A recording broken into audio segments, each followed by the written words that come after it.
Hi everyone, this is the 11th lecture for your chapter Cell.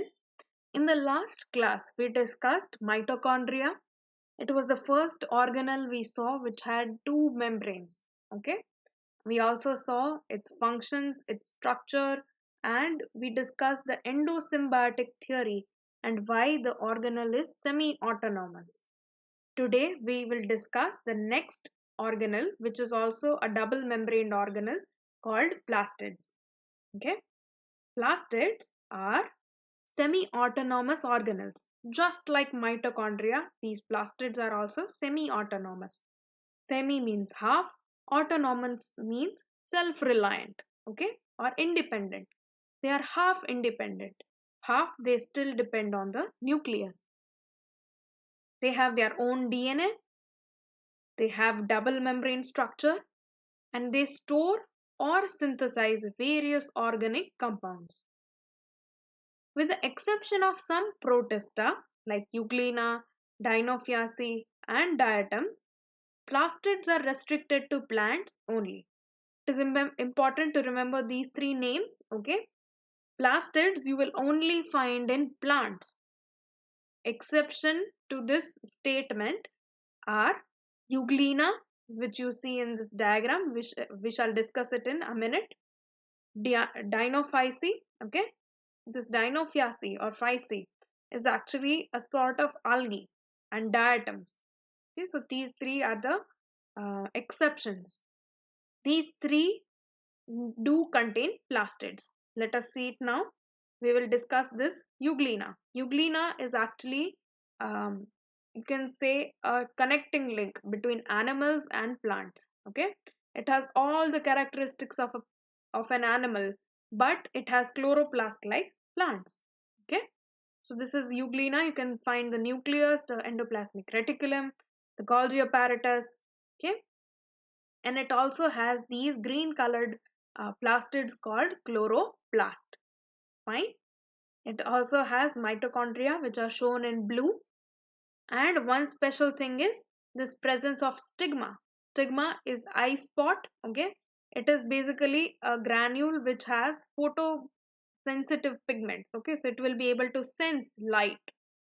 So this is all about Euglena. And plastids which are present only in these three animals, otherwise, or protists rather, otherwise they are restricted to plants. A variety of plastids develop from colorless precursor called proplastid. Okay, you can have very many different kinds of plastids which develop from original colorless plastid called proplastid. Okay, so this here is a proplastid, and from there you can develop etioplast. Okay, then you can have chromoplast, chloroplast, leucoplast, amyloplast, elioplast, proteinoplast. Fine, we will be seeing a lot of these plastids further today in the lecture, so do not worry. You will recognize each and every one of them by the end of this lecture. Based on color of plastids, there are three main types. Okay, now there can be three types of plastid depending on their color. Okay, just color. There are leucoplast. Leuco, just remember wherever you hear this word leuco, it means white or colorless.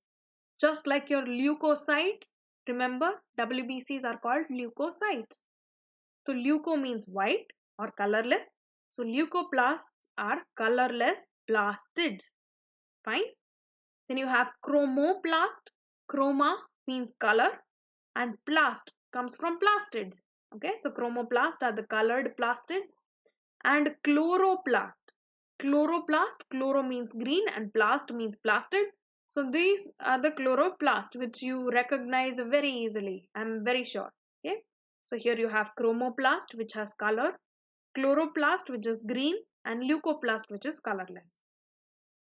Starting from leucoplast, let us discuss each and every one of them. Leukos, as I said, means white, and plastos means molded in Greek. Okay.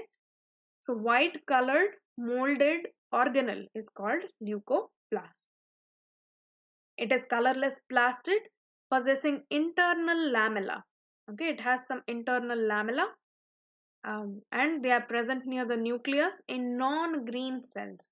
The cells which are not green will have leucoplast. Leucoplasts have variable size and form. Their size and their forms may vary. They can be rounded, they can be oval, they can be cylindrical, filamentous, etc. Okay, their shape can vary.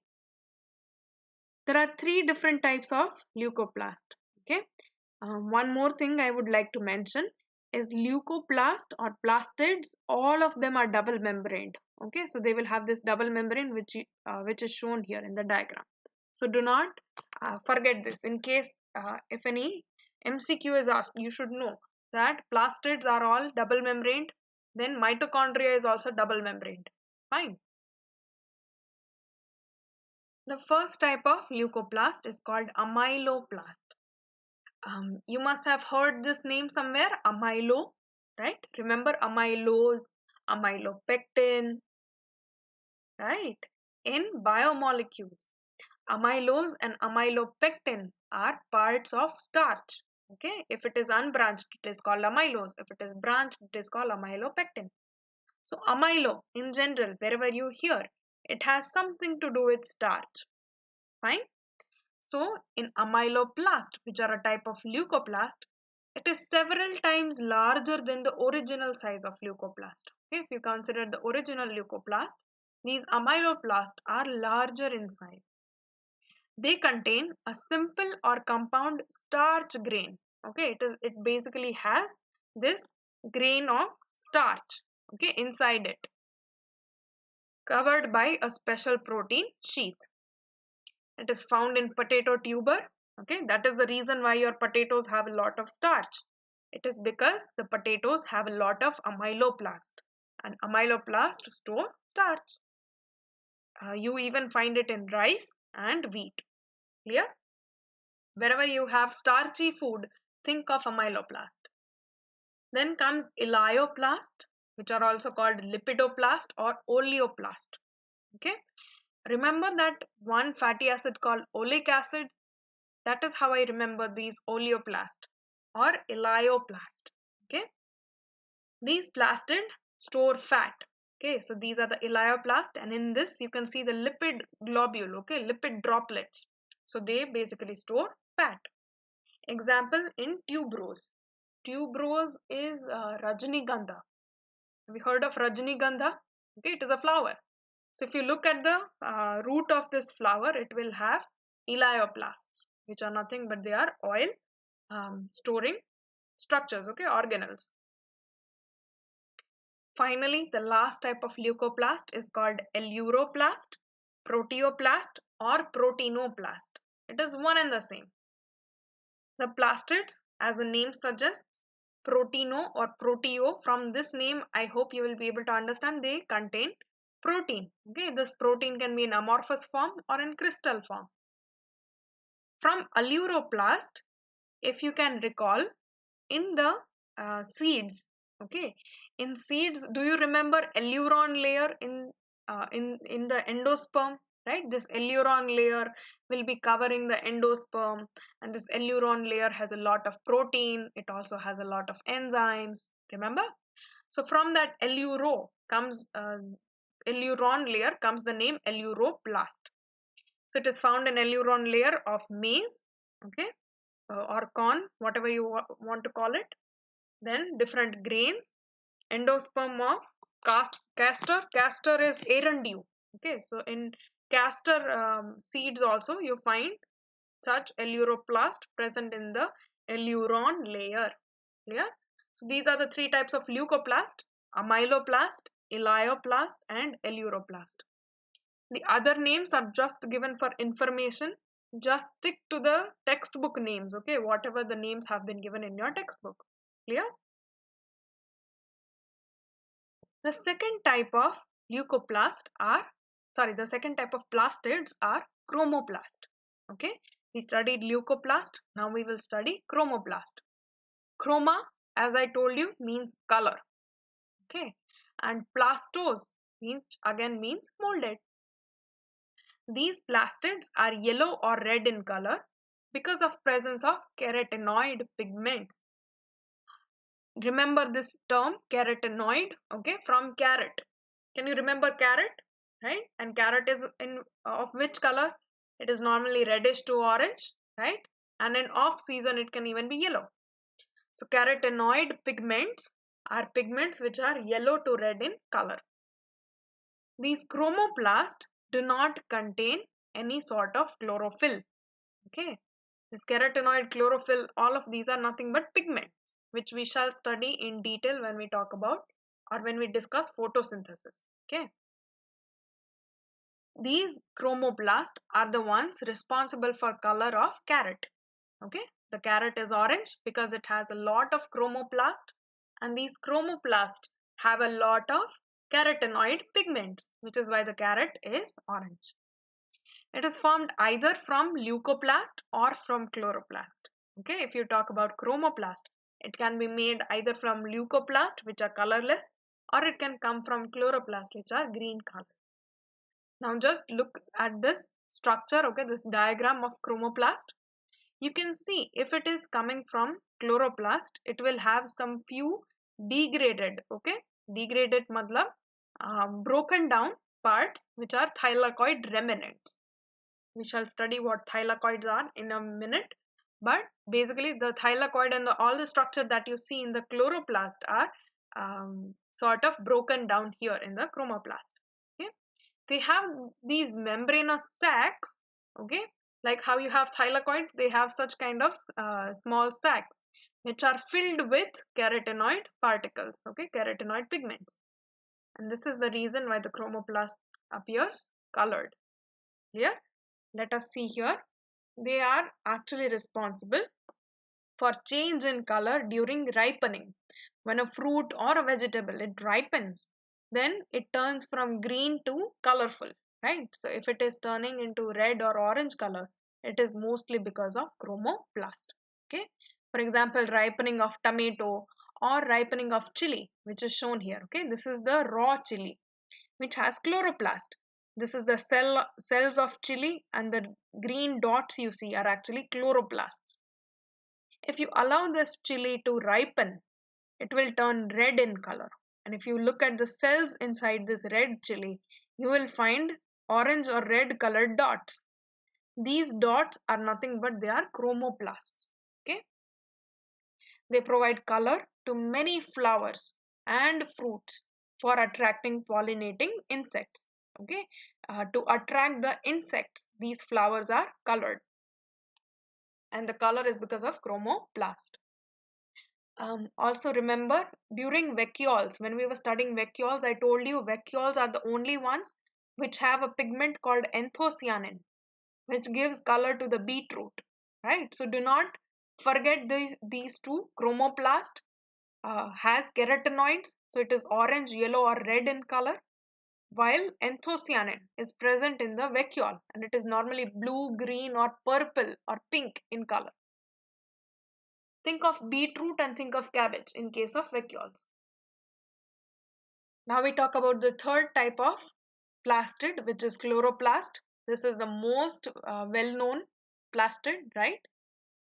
In Greek, chloros means green and plastos again means molded. Green plastids are present with photosynthetic pigments. Okay, so these chloroplasts are nothing but they are green colored plastid with photosynthetic pigments like chlorophylls and carotenoids. Okay, they have both. They have chlorophyll as well, and they also have carotenoids. Chloroplasts of colored algae are called chromatophores. Okay, when we discuss the plant kingdom, we will study different colors of algae. Okay, red algae, brown algae. So in these different types of algae, the chloroplast is called something different. It is mostly called chromatophores. Example, rhodoplast. Rhodo means red. So rhodoplast in red algae, and pheoplast. Remember, Pheophyceae is a type of brown algae. Okay, class of brown algae. So pheoplast means the chloroplast found in brown algae. The number of chloroplast is minimum 1 per cell in Eulothrix and Chlamydomonas. This here is a strand of Eulothrix. Okay, many strands you can see of Eulothrix. But here is one cell, and in that one cell you only have this one ribbon shaped, not ribbon actually, but uh, band type, okay, C-shaped band will be present, and this band shaped or partial ring shaped chloroplast. So this one cell will have only one chloroplast. This is true for the case of Eulothrix and Chlamydomonas. Then a photosynthetic leaf of chlorenchyma. Think of chlorenchyma. It is a tissue. Okay. Let us take leaf chlorenchyma.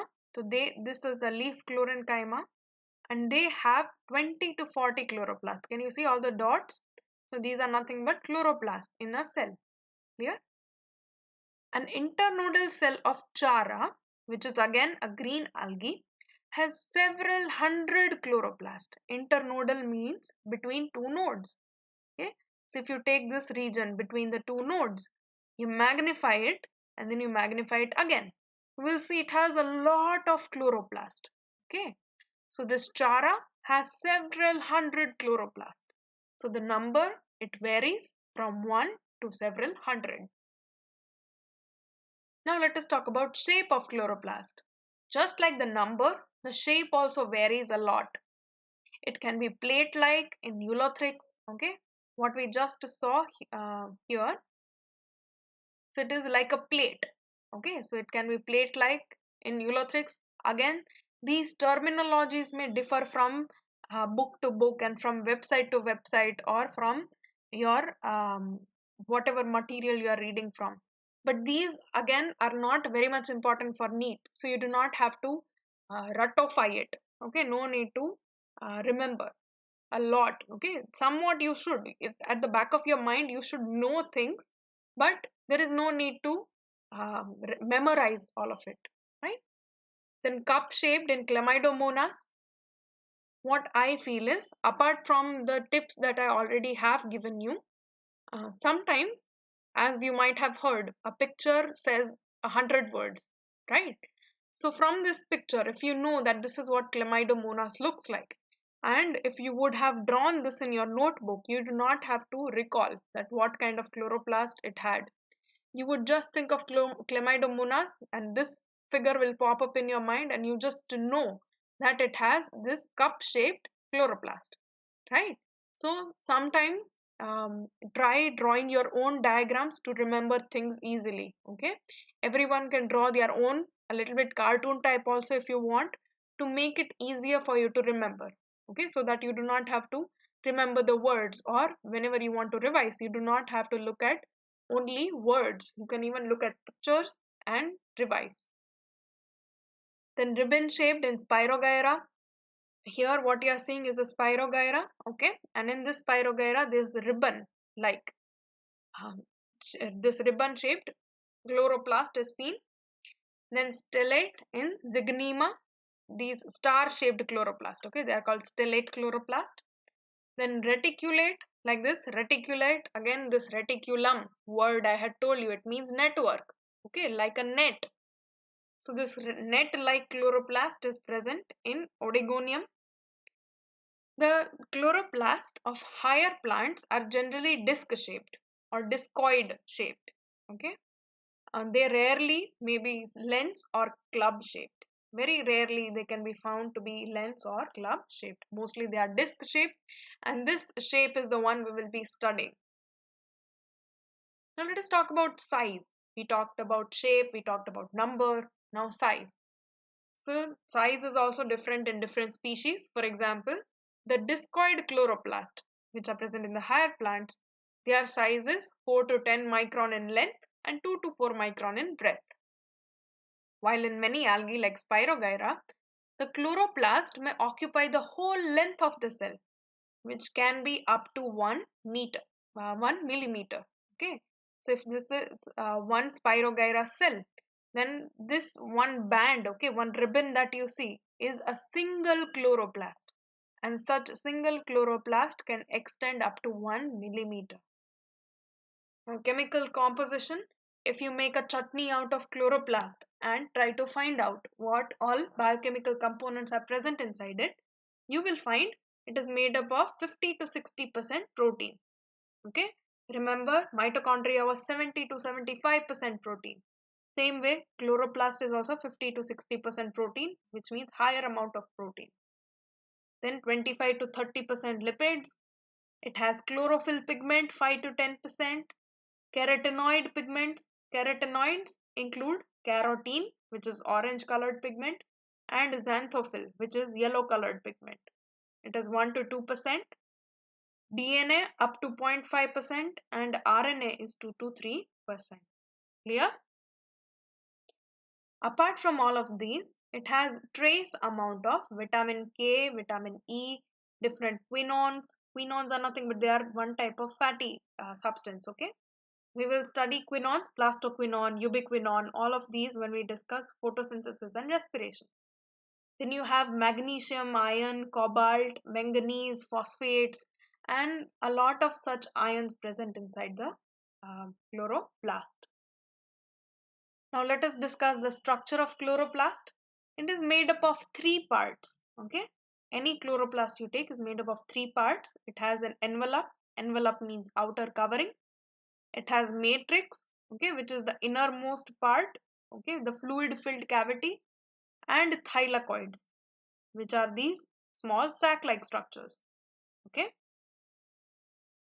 there is also presence of pyrenoid, which is for starch storage, and stigma, which is the eye spot or the photosensitive granule. Okay, so these two, pyrenoids and stigma, are present in chloroplast of some algae.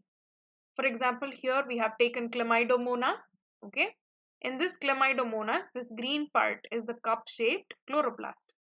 This cup-shaped chloroplast has the pyrenoid, which is nothing but a starch grain. Okay, it is a grain. It is just a starch granule. Okay, and it also has this eye spot, which is called stigma.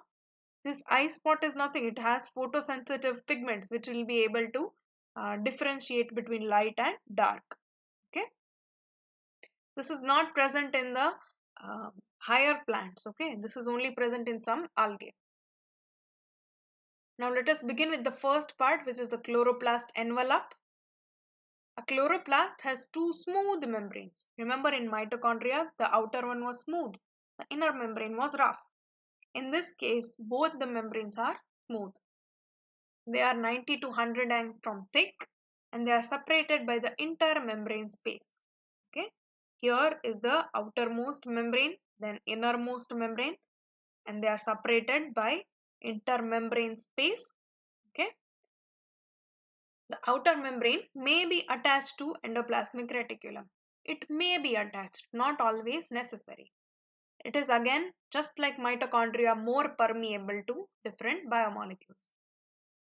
At different places, this inner mitochondrial membrane may even be attached to or connected to the thylakoids. Okay, so here you can see wherever the thylakoids are touching the inner membrane, at those places there might be some connections between inner membrane and the thylakoids. Clear? After the envelope comes the second part, which is stroma. Okay, this is your textbook diagram. You can see the liquid portion or the semi-fluid colloidal portion is called stroma. It is 50% made up of soluble proteins. The remaining 50% has DNA, then RNA, ribosomes, then plastoglobuli. Plastoglobuli are lipid droplets. Okay, these one. They are called plastoglobuli. The reason they are called plastoglobuli is, first thing, because they are present inside plastid, and second thing, they also have plastoquinones present inside them. Okay, so this is they store such kind of quinone compounds also, which is why they are also termed as plastoglobuli. And the stroma also has enzymes. Chloroplast or CPT DNA. Okay, chloroplast DNA is naked, circular, and can be present in many copies. It may be present in many copies. Chloroplast is genetically autonomous because it can replicate and transcribe to form RNA. Okay, chloroplast DNA can replicate itself and it can transcribe to give rise to mRNA, rRNA, tRNA, right? So this is the reason why it is considered autonomous, or rather semi-autonomous. Okay. Chloroplast ribosomes are of 70S type. They also have ribosomes, which you see here. Okay, here actually what they have shown is a string of ribosomes called polysomes or polyribosomes. Both the things are same. Okay, so there will be one mRNA, and on that single mRNA a lot of ribosomes will be attached in line. Okay, so this is called polysome or polyribosome. The single ribosomes you can find present in the stroma. Okay, now this is the diagram, and the lower part is actually an electron micrograph of chloroplast. You can see here what you find, this single line. Okay, the single line is called thylakoid, as we shall see, and the stack of thylakoids is called grana. So this is the grana, the dark portions are grana, and the connecting ones are called stromal lamella or stromal thylakoids. Okay, lamella. So that also we shall see. The dark portion you are seeing are some starch granules which may also be present. In stroma, there is presence of enzymes for synthesis of photosynthetic pigments. Okay, so for chlorophyll synthesis and for other carotene synthesis, the enzymes are present in the stroma. For photolysis of water, photophosphorylation, which is production of ATP with help of sunlight, then dark reaction of photosynthesis, synthesis and degradation of starch, synthesis of lipids, all of these type of enzymes are present in the stroma. The chloroplast matrix or stroma of higher plants may also store starch temporarily as starch grains, which is shown here in purple color. Okay, in lower plants it is called pyrenoid, in higher plants it is called starch granule. Now the third part is thylakoids. Thylakoids are nothing but they are flattened sacs. Okay, membrane lined flattened sacs showing interconnections. In higher plants, the thylakoids are stacked to form grana. Okay, so in this previous whatever we saw, there is this single thylakoid and lot of thylakoids. When they are stacked one above the other, they make a grana. 40 to 60 grana may occur in a chloroplast. Okay, so such 40 to 60 grana can occur in a chloroplast, and each grana has 2 to 100 thylakoids.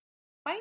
So think of it like this. If chloroplast was a city, in this city of chloroplast you have 40 to 60 buildings, and each one of them, okay, either 40 or 60 buildings will have 2 to 100 floors. This is what is meant by the statement 40 to 60 grana, and each granum having 2 to 100 thylakoid. Grana are absent in bundle sheath cells and in algal chloroplast. Okay, they are not present in algal chloroplast or in bundle sheath cells. According to presence of grana, thylakoids are differentiated into two varieties. Okay, you can have granule thylakoids, which are making the granum. Okay, here the thylakoids which are present in the stack or in the granum, they are called granule thylakoids. And then you have some thylakoids which are connecting, okay, which are present alone, and they connect the two granum. So these are called stromal lamellae, or they are called intergranule thylakoids. Okay, so here this what you see is the stromal lamellae. Clear? Thylakoid membrane possesses photosynthetic pigments. If somebody asks you where exactly is chlorophyll present in the thylakoid, then you in the chloroplast, then you should know it is present on the thylakoid membrane. Okay, these thylakoid membrane. Apart from chlorophyll, you also have carotenes, xanthophylls, all of these present in form of photosystems. Okay, you can have photosystem 1 and photosystem 2. Photosystem 2 occurs in oppressed parts of the granule thylakoids. So just think of this stack of thylakoids or this granum. If you see it from the side, then it looks something like this. This is the thylakoid lumen, Lumen is the space or the cavity, okay, the thylakoid cavity. And this is the membrane of the thylakoid. Clear?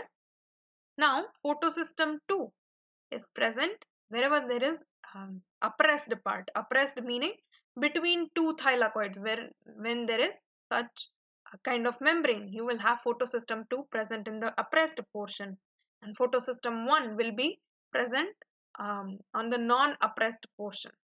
Okay, non-oppressed parts or the granule thylakoids. It is involved in ATP synthesis. Fine. Now, autonomy of plastids, just like we discussed the autonomy of mitochondria, plastids are also semi-autonomous. We had also seen in endosymbiotic theory how chloroplast was actually photosynthetic bacteria which entered the cell, right? So chloroplasts are under the overall control of nucleus, but they possess a great degree of functional autonomy. Okay, autonomy again means self-reliant, independent. How can you say, okay, so because it has its own DNA which does replication and transcription, it manufactures its own proteins, enzymes, and other molecules with help of 70s ribosomes. Also, new chloroplast arise from division of pre-existing chloroplast or from proplastids. Okay, so new chloroplast come from proplastids or they arise from the existing chloroplast, right? So just look here, if this is a chloroplast, there will be a ring formed around it, okay, towards the middle. This ring will contract and it will um, part the one cell, it will divide the one cell into two, sorry, not cell, chloroplast, it will divide the one chloroplast into two chloroplasts. Okay, so these are the reasons for semi-autonomy or autonomy of plastid. Now we move on to the last part of the today's lecture, which is functions of chloroplast. The first and foremost function of chloroplast is photosynthesis. Okay, it fixes the atmospheric carbon dioxide to make sugar, which is food. Okay, and because it can do this function, the cell is autotrophic. Okay, so autotrophic means to make one's own food. This is possible because of photosynthesis, which occurs in the chloroplast. Here you can see, if you want to revise a little bit, there are light reactions which occur in the thylakoid and the dark reaction which occur in the stroma. Okay, so when the light falls, the water is split and it provides with oxygen, right? There is production of ATP and NADPH during the light reaction, which are used in Calvin cycle to make sugar from carbon dioxide. This is nothing but photosynthesis.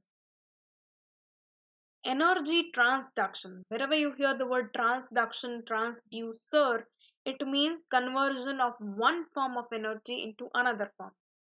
Here, the solar energy is converted into chemical energy. Okay, the sunlight is converted into sugar. So that is why they are important for energy transduction. They are also important for consumption of carbon dioxide.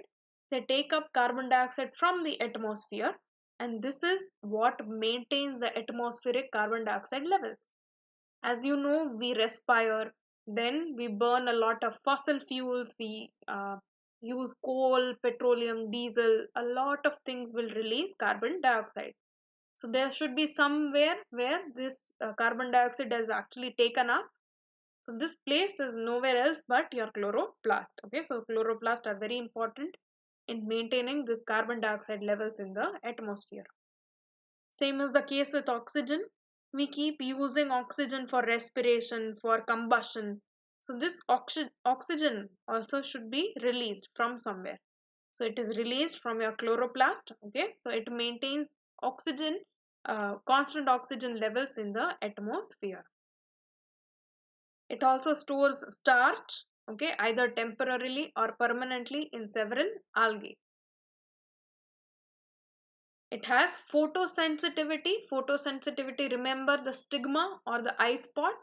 Okay, so photosensitive. Photo means light, sensitive means to react to it, okay, to be able to sense it. So it can sense whether it is light or dark. Remember this point when we will discuss growth and development in plants, okay. In that chapter we will be discussing different movements of plants, and in that movement there is one movement of locomotion, that is moving from one place to another. I will at that time give you an example of these unicellular algae which can sense light, and they like to go wherever there is more light, okay. So if you place the cells in darkness and on one side you provide some light, they would like to travel wherever there is light. How do they know where the light is? They are able to sense it because of this stigma or because of this eye spot. They produce reducing power like NADPH, which can be used to reduce nitrate and for synthesis of amino acids. They store lipids, okay. Some chloroplasts, they store a little bit of lipids in form of plastoglobuli. Then formation of chromoplast, as we saw while we were discussing chromoplast. The chloroplast actually can be converted into chromoplast when the fruit ripens or when there are flowers which need to be present for attracting animals or bees and birds, okay. So here we end today's lecture. We discussed chloroplast, and this is the second organelle which is semi-autonomous, okay. The endosymbiotic theory applies here as well, and it has double membrane, okay, two membranes. This one, instead of doing aerobic respiration like mitochondria, it actually does the process of photosynthesis, which is opposite of respiration. This we shall discuss when we come to the chapters photosynthesis and respiration. Till then, see you next time. Okay, bye bye.